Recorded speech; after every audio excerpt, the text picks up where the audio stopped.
Good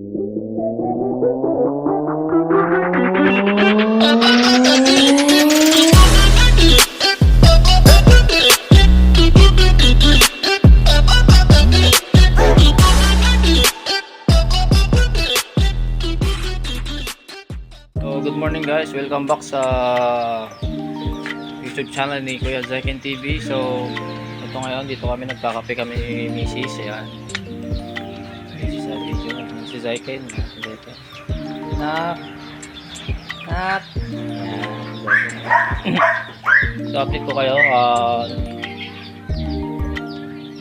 pina-free range ko na yung mga manok natin na magti 3 months ay magpo 4 months ay 3 months pa lang. So ito rin yung manok natin na lahat, mga sisiyo natin. So may 15 heads tayo dyan. Yung lahat yung naka-incubate na last batch ng sisiyo natin.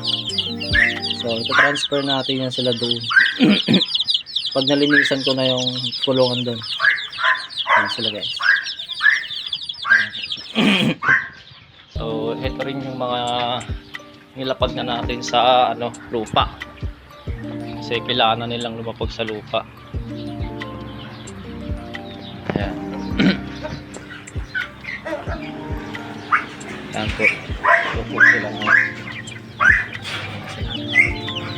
Yan yung mag 3 months guys, yung mag 3 months na manok natin. Ito yung fourth batch ng mga sisiw natin na malalaki na. So far so good, wala namang ayan, gusto nila sa lupa. Then ito rin yung mag 2 months na natin. Yan. So nilagay ko na rin sila dito. Yan. So para matrain sila ng maayos at masanay sila sa open area na kulungan. Ayan. So andyan na halo-halo na sila guys. May Rhode Island, Black Australorp, saka F1. So overall nasa sila, nasa 12 heads. So galing yan sila dito, so yung mga maliliit transfer natin sila dito after natin linisan yan. So madumi pa. Kailangan natin munang i-dry bago linisan, kasi pag basa mas mahihirapan tayo, mas okay pag dry. Ito na yung mga roosters and hens natin. Yan, so nangingitlog na ulit sila guys, at saka yun, ito na sila.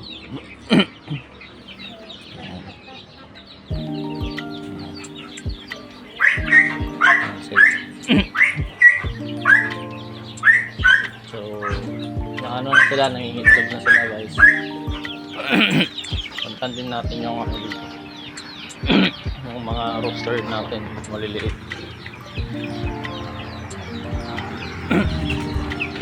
Yan, ito na sila, mga rooster natin. Yan. So malalaki na sila guys, mag 3 months na to. 3 months na sila sa 26.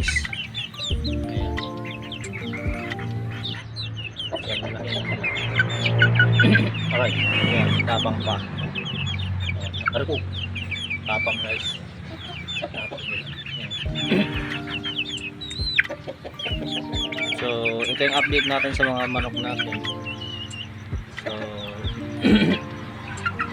ayan, sa mga bago pa lang sa mga YouTube channel namin guys, subscribe and like and share na po kayo.